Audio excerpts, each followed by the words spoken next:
Doctor ortho Ayurvedic oil and capsule. अब दर्द भी घुटने टेकेगा। लोहाघाट में दूर होगा पेयजल संकट, सीएम धामी ने दी लोहाघाट को बड़ी सौगात। पाव पंपिंग पेयजल योजना के सुदृढ़ीकरण को 2 करोड़ 68 लाख की मंजूरी। चमोली में पेपर लीक के विरोध में मशाल जुलूस निकाला। पेपर लीक घटनाओं पर रोक लगाने की मांग, भर्ती परीक्षाओं को निष्पक्ष और पारदर्शी बनाने की भी मांग। देहरादून में उत्तराखंड तकनीकी विश्वविद्यालय परीक्षा पेपर लीक मामले में सहायक प्रोफेसर गिरफ्तार, संभावित आरोपियों की भूमिका की भी पड़ताल।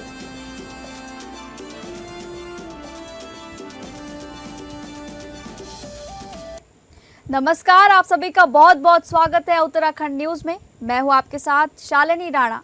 शुरुआत करेंगे उत्तराखंड से जुड़ी खबरों की, जहां उत्तराखंड के मुख्यमंत्री पुष्कर सिंह धामी के प्रयासों से चंपावत जनपद के लोहाघाट क्षेत्र को पेयजल व्यवस्था मजबूत करने की दिशा में बड़ी सौगात मिली है।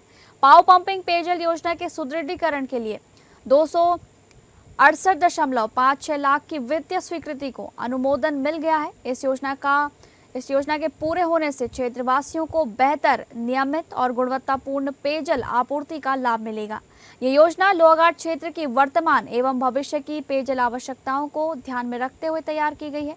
इसके तहत जलापूर्ति प्रणाली को और अधिक मजबूत बनाया जाएगा, जिससे ग्रामीण क्षेत्रों में लंबे समय से बनी पेयजल समस्याओं का समाधान होगा और जल वितरण व्यवस्था अधिक प्रभावी बनेगी।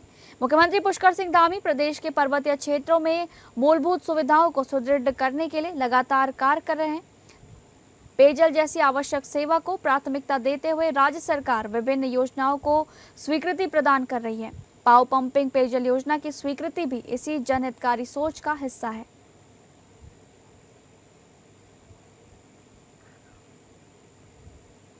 अगली खबर चमोली से है, जहां पर जिले गोपेश्वर से पेपर लीक मामले के विरोध में युवाओं ने मशाल जुलूस निकालकर अपना आक्रोश जताया है।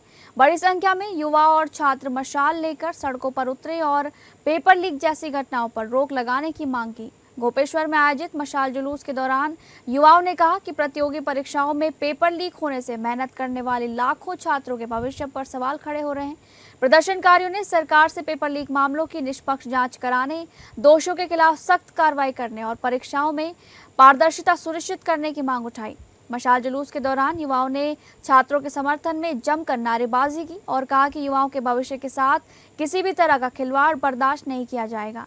प्रदर्शनकारियों ने सरकार से भर्ती परीक्षाओं को निष्पक्ष और पारदर्शी तरीके से संपन्न कराने की मांग की।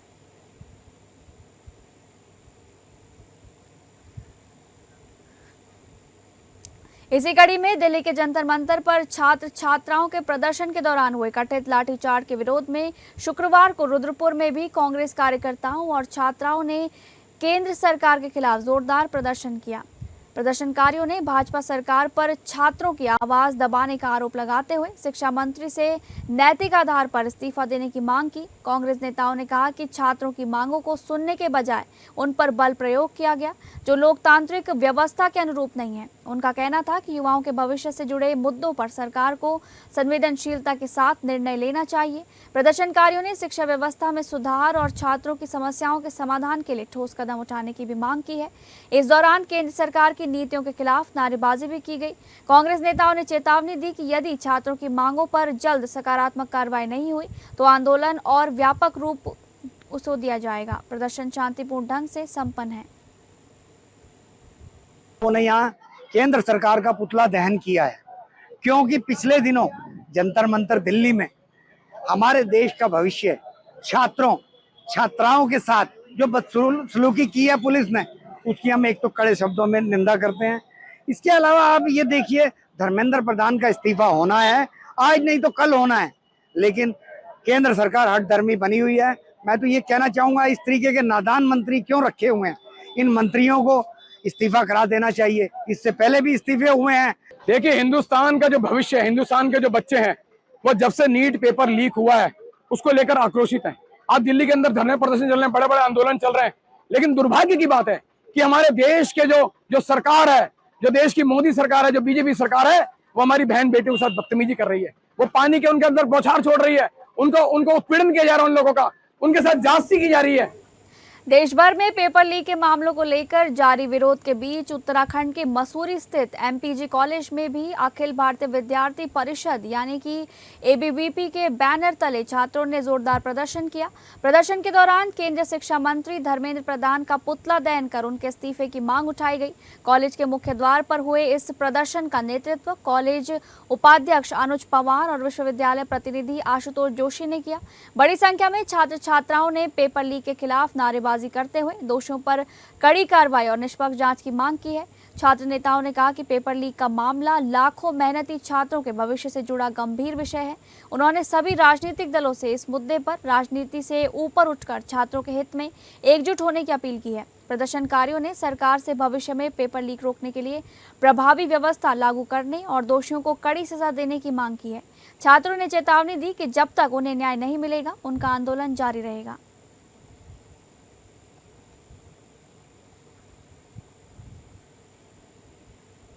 इन्हीं खबरों के बीच उत्तराखंड तकनीकी विश्वविद्यालय की सम सेमेस्टर परीक्षा में पेपर लीक जैसे गंभीर मामले का खुलासा हुआ है।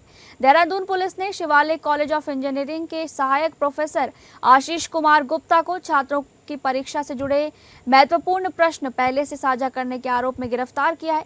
परीक्षा नियंत्रक विनय कुमार पटेल की शिकायत के अनुसार विश्वविद्यालय को एक ईमेल के जरिए सूचना मिली थी कि परीक्षा से पहले व्हाट्सएप ग्रुप पर कुछ महत्वपूर्ण प्रश्न साझा किए गए थे।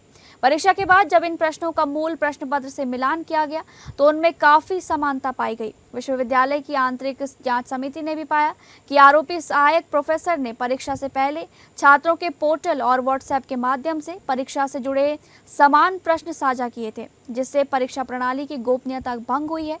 मामले में प्रेमनगर कोतवाली में भारतीय न्याय संहिता की विभिन्न धाराओं के तहत मुकदमा दर्ज किया गया है। एसएसपी देहरादून के निर्देश पर कार्रवाई करते हुए पुलिस ने आरोपी को गिरफ्तार कर लिया है। पुलिस आरोपी से बरामद इलेक्ट्रॉनिक उपकरणों की जांच कर रही है और मामले में अन्य संभावित आरोपियों की भूमिका की भी पड़ताल जारी है। विश्वविद्यालय के परीक्षा नियंत्रक डॉक्टर विनय कुमार पटेल के द्वारा थाना प्रेमनगर पर एक लिखित तहरीर दी गई, जिसमें उनके द्वारा बताया गया कि विश्वविद्यालय को एक ईमेल प्राप्त हुआ जिसमें ये बताया गया था कि दिनांक 8/7/26 को जो परीक्षा आयोजित की गई थी उसमें जो प्रश्न पत्र में जो क्वेश्चंस पूछे गए थे वो क्वेश्चंस जो हैं पहले ही आशीष कुमार गुप्ता जो कि शिवालिक इंजीनियरिंग कॉलेज में सहायक प्रोफेसर के पद पर नियुक्त थे उनके द्वारा कुछ छात्रों को व्हाट्सएप के माध्यम से दे दिए गए थे। अगली खबर का रुख करेंगे, जहां पर चंपावत के मास्टर प्लान 2041 और नजुल भूमि को लेकर चल रही तमाम चर्चाओं के बीच जिलाधिकारी मनीष कुमार ने प्रशासन का पक्ष स्पष्ट कर दिया है। डीएम ने कहा कि नजुल भूमि और मास्टर प्लान दो अलग अलग विषय हैं और दोनों पर नियमानुसार ही कार्रवाई होगी। वहीं नागरिकों से 31 जुलाई तक अपने सुझाव लिखित रूप में देने की अपील की गई है ताकि आदर्श चंपावत विकसित चंपावत की परिकल्पना को जन भागीदारी के साथ साकार किया जा सके। डीएम ने कहा कि नजुल भूमि और महायोजना मास्टर प्लान पूरी तरह अलग विषय हैं। नजुल भूमि राज्य सरकार के स्वामित्व वाली विशेष श्रेणी की भूमि है जिसका नियमन राज्य सरकार की नीतियों और भू राजस्व नियमों के अनुसार किया जाता है। इस विषय से जुड़े मामले वर्तमान में न्यायालय में विचाराधीन है और न्यायालय के निर्देशों तथा शासन की नीति के अनुरूप ही आगे की कार्रवाई की जाएगी। उन्होंने स्पष्ट किया कि मास्टर प्लान का उद्देश्य किसी के भूमि अधिकारों को प्रभावित करना नहीं बल्कि पूरे क्षेत्र का सुनियोजित और संतुलित विकास सुनिश्चित करना है। जिन नागरिकों के अधिकार पहले से परिपक्व हैं उनकी वैधानिक गतिविधियां पूर्ववत जारी रहेंगी। महायोजना में विषय की भविष्य की आवश्यकताओं को ध्यान में रखते हुए सुगम सड़कें, पार्किंग, आधुनिक ड्रेनेज सिस्टम, सार्वजनिक सुविधाओं के लिए भूमि आरक्षित करने सहित बेहतर शहरी विकास की योजना तैयार की गई है। नागरिकों की सुविधा के लिए 300 से 400 मानक भवन नक्शे भी उपलब्ध कराए गए हैं ताकि निर्माण प्रक्रिया अधिक सरल और व्यवस्थित हो सके। डीएम ने बताया कि महायोजना पूरी तरह जनभागीदारी आधारित है। प्रारूप को तहसील, ब्लॉक और नगर पालिका कार्यालयों में सार्वजनिक अवलोकन के लिए रखा गया है, जबकि विशेषज्ञ टीमें गांव-गांव जाकर लोगों से सुझाव भी एकत्र कर रही है। रेगुलेटेड डेवलपमेंट का एक ऐसी अपने क्षेत्र के लिए एक ऐसा प्लान बनाने के लिए, योजना बनाने के लिए जिसमें सभी चीज़ें जो हो सभी के लिए, सभी वर्गों के लिए वर्गों का मेरा मतलब है, जैसे बुजुर्ग हैं उनके लिए रास्ता, वाहनों के लिए पार्किंग, वाहनों को चलने के लिए सड़क, ड्रेनेज सिस्टम्स, आपके जो पब्लिक कम्युनिटीज़ हैं जिसमें थाने हो गए, विद्युत का पोल हो, लाइन हो, उन सभी के लिए एक निर्धारित स्थल होता है और जो योजना है वो वहाँ के जो क्षेत्रवासी हैं उनके निर्णय और उनके परामर्श के उपरांत ये योजना जो है वो लागू किए जाने का प्लान होता है। तो ये योजना जो है अभी सभी सम्मानित नागरिकों का इसमें सुझाव जो है वो लिए जा रहे हैं। पूर्व में भी ये विदित बताया गया था। अगली खबर, उत्तराखंड में खेल प्रतिभाओं को विश्व स्तरीय सुविधाएं उपलब्ध कराने की दिशा में एक और महत्वपूर्ण कदम सामने आया है। मुख्यमंत्री पुष्कर सिंह धामी के विजन को मजबूती देते हुए राज्य के प्रथम महिला स्पोर्ट्स कॉलेज का जिलाधिकारी मनीष कुमार ने औचक निरीक्षण कर और खिलाड़ियों से सीधा संवाद किया, व्यवस्थाओं का जायजा भी लिया। निरीक्षण के दौरान जिलाधिकारी ने प्रदेश के विभिन्न जनपदों से चयनित 27 छात्राओं से मुलाकात कर प्रशिक्षण, हॉस्टल, भोजन, स्मार्ट क्लासरूम और खेल सुविधाओं के बारे में जानकारी ली। छात्राओं ने उपलब्ध व्यवस्थाओं पर संतोष व्यक्त करते हुए कहा कि उन्हें गुणवत्तापूर्ण प्रशिक्षण के साथ बेहतर आवास और पौष्टिक भोजन मिल रहा है। जिलाधिकारी ने खिलाड़ियों का उत्साहवर्धन करते हुए कहा कि अनुशासन, समर्पण और निरंतर अभ्यास ही सफलता की कुंजी है। उन्होंने छात्राओं से प्रदेश और देश का नाम रोशन करने का आह्वान भी किया।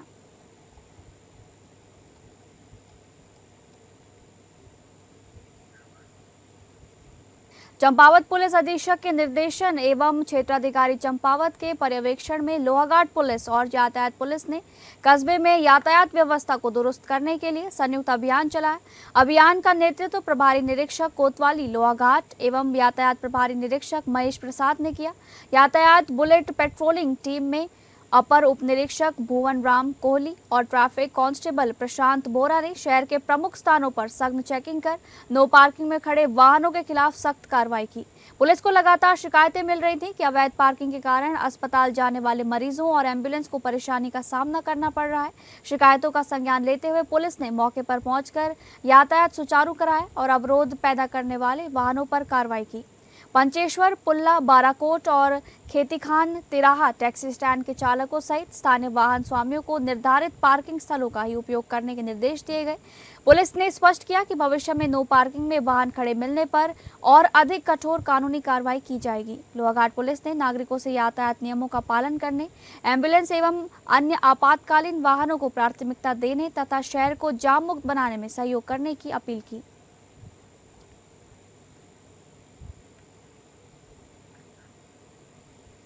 वहीं चंपावत के गांधी चौक चंपावत मोटर मार्ग पर जिला कांग्रेस कमेटी के जिला अध्यक्ष चिराग फर्त्याल के नेतृत्व में कांग्रेस कार्यकर्ताओं ने युवाओं और छात्रों के समर्थन में शांतिपूर्ण विरोध प्रदर्शन किया। प्रदर्शन में सामाजिक मुद्दों को प्रमुखता से उठाने वाले मनीष महर सहित कांग्रेस के वरिष्ठ नेता, पदाधिकारी, मातृशक्ति, युवा साथियों और बड़ी संख्या में कार्यकर्ताओं ने भाग लिया। प्रदर्शन के दौरान कांग्रेस नेताओं ने लोकसभा में नेता प्रतिपक्ष राहुल गांधी एवं अन्य वरिष्ठ कांग्रेस नेताओं के साथ हुई कथित गिरफ्तारी और अभद्र व्यवहार की निंदा करते हुए इसे लोकतांत्रिक मूल्यों के खिलाफ बताया। विरोध प्रदर्शन के बाद कार्यकर्ताओं ने अपनी मांगों को लेकर जिलाधिकारी के माध्यम से राष्ट्रपति के नाम भी ज्ञापन प्रेषित किया। इस मौके पर कांग्रेस नेताओं ने कहा कि ये संघर्ष किसी एक व्यक्ति का नहीं बल्कि संविधान, लोकतंत्र और जनता की आवाज की रक्षा का संघर्ष है। उन्होंने कहा कि लोकतांत्रिक अधिकारों पर किसी भी प्रकार का आघात स्वीकार नहीं किया जाएगा और अन्याय के विरुद्ध कांग्रेस हमेशा मजबूती से खड़ी रहेगी। केवल सत्ता कैसे अपनाई जाए, केवल और केवल खरीद फरोख्त चोरी करके ये सत्ता बन रही है।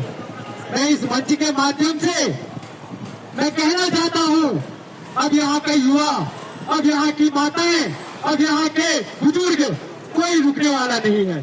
अब इस सरकार को ईद का जवाब पत्थर से देने का कार्य लोग करेंगे। ये गुंगी बहरी सरकार जो अपने आप को कहती है कि हम राष्ट्र प्रेमी है, ये चंदा चोरों की सरकार, इन्होंने भगवान राम को नहीं छोड़ा, केदारनाथ में चोरी करी, बद्रीनाथ में चोरी करी। जिस राम के नाम पर इन्होंने चंदा मांगा, जिस राम के नाम पर इन्होंने वोट मांगे, आज उसी के घर में ये चोर करने वाली ये सरकार है। अगली खबर, विधायक राजकुमार पोरी ने पत्रकार वार्ता में विधानसभा में हो रहे विकास कार्यों की जानकारी दी। विधायक कार्यालय में आयोजित पत्रकार वार्ता में विधायक राजकुमार पोरी ने कहा कि पौड़ी शहर को पार्किंग की समस्या से निजात दिलाने के लिए पिछले लंबे समय से प्रयास किए जा रहे हैं। इसी कड़ी में पावर हाउस के पास जल्द ही 35 करोड़ की लागत से बहुमंजिला पार्किंग का निर्माण किया जाएगा। इसको लेकर लोनिवी निर्माण खंड ने प्रस्ताव तैयार कर शासन को भेज दिया है। उन्होंने कहा है कि इस पार्किंग के बन जाने से शहर में खड़े वाहनों को पर्याप्त पार्किंग मिल सकेगी। विधायक ने यह भी कहा कि देवार गांव में 38 करोड़ की लागत से बनने वाली NSC अकेडमी के लिए पहले चरण के तहत 1 करोड़ की राशि जारी कर दी गई है। जल्द ही टेंडर प्रक्रिया पूरी होने के बाद यहां NSC अकेडमी का निर्माण कार्य शुरू किया जाएगा। उन्होंने ये भी कहा है कि NCC अकेडमी बनने से स्वरोजगार साथ ही पर्यटन, धार्मिक क्षेत्रों को पहचान मिलेगी। उन्होंने विश्वास जताया कि आने वाले विधानसभा चुनाव में भी भाजपा भारी बहुमत के साथ सरकार बनाएगी। मैं आज आप सबका धन्यवाद ज्ञापित करता हूं कि आज जो पीसी रखेगी उसमें आप सब लोग आए हैं। आज मेन मकसद था कि हम NCC पौड़ी वासियों के लिए एक गौरव का विषय है कि माननीय मुख्यमंत्री जी की तरफ से हमें वित्तीय स्वीकृति मिल गई है और जल्दी इसमें काम शुरू होने वाला है। इसमें 50 करोड़ से ये बनने वाला है, जिसमें 1 करोड़ रिलीज हो गया है और जल्दी इसका जो है प्राथमिक जो वर्क है वो शुरू किया जाएगा। उसके बाद टेंडर होगा और अन्य कार्य होंगे। तो निश्चित रूप से इसके लिए हम माननीय मुख्यमंत्री जी का धन्यवाद ज्ञापित करते हैं। तो फिलहाल उत्तराखंड न्यूज में बस इतना ही। नमस्कार।